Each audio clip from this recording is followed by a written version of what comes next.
Hello दोस्तों, कैसे हैं आप सभी। उम्मीद करता हूं आप सभी बहुत ही अच्छे होंगे। तो आज के इस वीडियो में हम पढ़ने वाले हैं क्लास 10th रसायन विज्ञान का दूसरा चैप्टर जो है अम्ल क्षार लवण का 9 इंपॉर्टेंट बहुविकल्पीय क्वेश्चन जो आपके बोर्ड एग्जाम के लिए वेरी इंपॉर्टेंट है। तो इन सभी को आपको तैयार करके ही जाना है। इससे पहले मैं बता दूं, यदि आप इस वीडियो को देख रहे हैं सब कुछ अच्छे से साफ साफ दिखाई दे रहा होगा तो बहुत ही अच्छी बात है। यदि दिखाई नहीं दे रहा होगा तो आप अपनी वीडियो की क्वालिटी को बढ़ा लीजिएगा, क्योंकि बहुत ही लो क्वालिटी में आपकी वीडियो चल रही होगी। तो आशा करते हैं आप समझ गए होंगे। तो चलिए दोस्तों अपने टॉपिक को शुरू करते हैं। तो यहाँ पे इस चैप्टर का सबसे पहला इंपॉर्टेंट क्वेश्चन लिख दिया गया है, जो है क्षारीय विलयन में फेनोल्फथालीन सूचक का रंग होता है। अब क्षारीय विलयन में फेनोल्फथालीन सूचक का रंग कैसा होता है, तो यहाँ पे लिखा गया है लाल, पीला, नीला या रंगहीन। तो याद रखेंगे भैया कि क्षारीय विलयन में फेनोल्फथालीन सूचक का जो रंग होता है वो लाल होता है। तो इसमें पहला जो ऑप्शन है आपका सही हो जाएगा।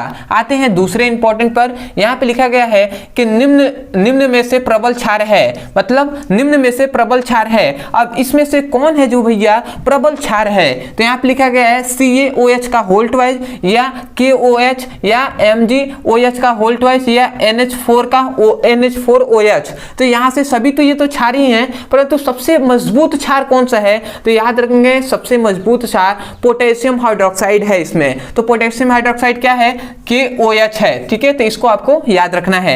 अगला आता है तीसरा इंपॉर्टेंट क्वेश्चन कि निम्नलिखित में दुर्बल अम्ल है। अब इसमें से कौन है भैया जो सबसे दुर्बल है, तो यहाँ पे तो बहुत सारे अम्ल हैं, परंतु कौन दुर्बल है। ठीक है, सबसे अधिक इनमें से कौन दुर्बल है, तो यहाँ पे लिखा गया है HCl या HCN या HNO3 या H2SO4। तो याद रखें भैया कि सबसे दुर्बल अम्ल इसमें से चारों में से सबसे अधिक क्या है, HCN है। तो इसको आपको याद रखना है, इन चारों में सबसे अधिक दुर्बल ये है। ठीक है, तो अगला आता है चौथा इंपॉर्टेंट क्वेश्चन, जो है कि अम्लीय विलयन का पीएच मान होता है।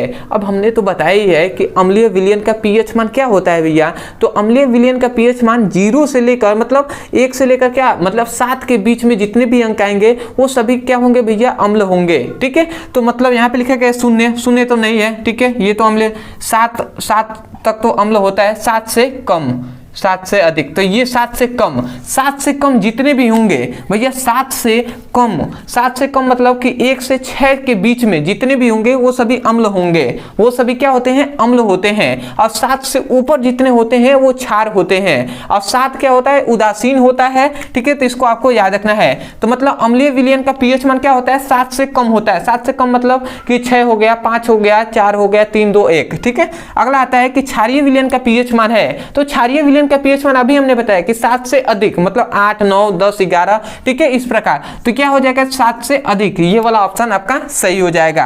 अगला आता है कि खाने के सोडा का रासायनिक सूत्र है। अब भैया खाने का सोडा का रासायनिक सूत्र क्या होता है, ऑप्शन दिए गए हैं Na2CO3 है या NaHCO3 है या NaCl है या NaHCl है। तो यहाँ पे याद रखें खाने का सोडा जब हमने पढ़ाया था तो इसमें हमने बताया ही था कि NaHCO3 जो होता है ये खाने का रासायनिक सूत्र होता है। ठीक है, अब ऑप्शन नहीं बचे हुए थे। ठीक है, ज्यादा जगह नहीं बचा था, तो ये 3 इंपॉर्टेंट है, तो इसको आपको याद रखना है। सबसे पहले लिखा गया है कि बेकिंग पाउडर को गर्म करने पर कौन सी गैस निकलती है।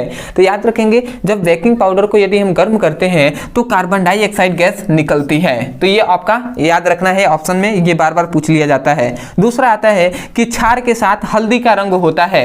अब भैया यदि क्षार को हल्दी के साथ मिला दिया जाए या हल्दी को क्षार के साथ मिला दिया जाए तो उसका कैसा, हल्दी का रंग कैसा हो जाएगा, तो भूरा लाल हो जाएगा। तो इसको आपको याद रखना है। अंतिम आता है कि शुद्ध जल का पीएच मूल्य है या पीएच मान क्या है। तो शुद्ध जल का पीएच मान या पीएच मूल्य क्या होता है, 7 होता है। तो आशा करते हैं कि ये 9 इंपॉर्टेंट बहुविकल्पीय क्वेश्चन या ऑब्जेक्टिव टाइप क्वेश्चन आपको समझ में आ गया होगा।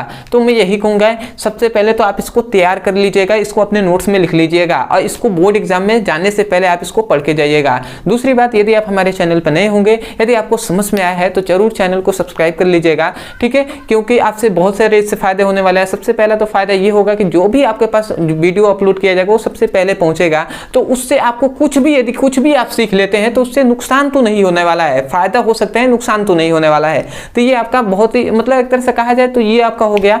और सपोर्ट करने के लिए तो चैनल को जरूर सब्सक्राइब कर देंगे। ठीक है, अदरवाइज बहुत से ऐसे स्टूडेंट हैं जो चाहते हैं क्लास 10th हो या अदर कोई भी क्लास हो, उसका फिजिक्स और केमिस्ट्री का चैप्टर वाइज सीक्वेंस में एक एक करके वीडियो मिले, हमें अपने पूरे सिलेबस को सभी इंपॉर्टेंट केवल क्वेश्चन को पढ़ सकूं। तो आपके लिए एक यहाँ पे नंबर दिया जा रहा है, इस नंबर पे आप व्हाट्सएप कीजिए। और मान लेते हैं आपको क्लास 12 का फिजिक्स, क्लास 10th का फिजिक्स और केमिस्ट्री का सभी इंपॉर्टेंट क्वेश्चन को पढ़ना है, केवल ओनली इंपॉर्टेंट क्वेश्चन। तो आप इस नंबर पे मैसेज कीजिए class 10th physics chemistry all important topic link, हम मैसेज करना है आपको, तुरंत सभी इंपॉर्टेंट टॉपिक का वीडियो का लिंक दे दिया जाएगा, वहां से उसकी पढ़ाई कर सकते हैं। तो चलिए दोस्तों, आज के लिए इतना ही, मिलते हैं एक नए टॉपिक के साथ, तब तक के लिए धन्यवाद। जय हिंद, जय भारत।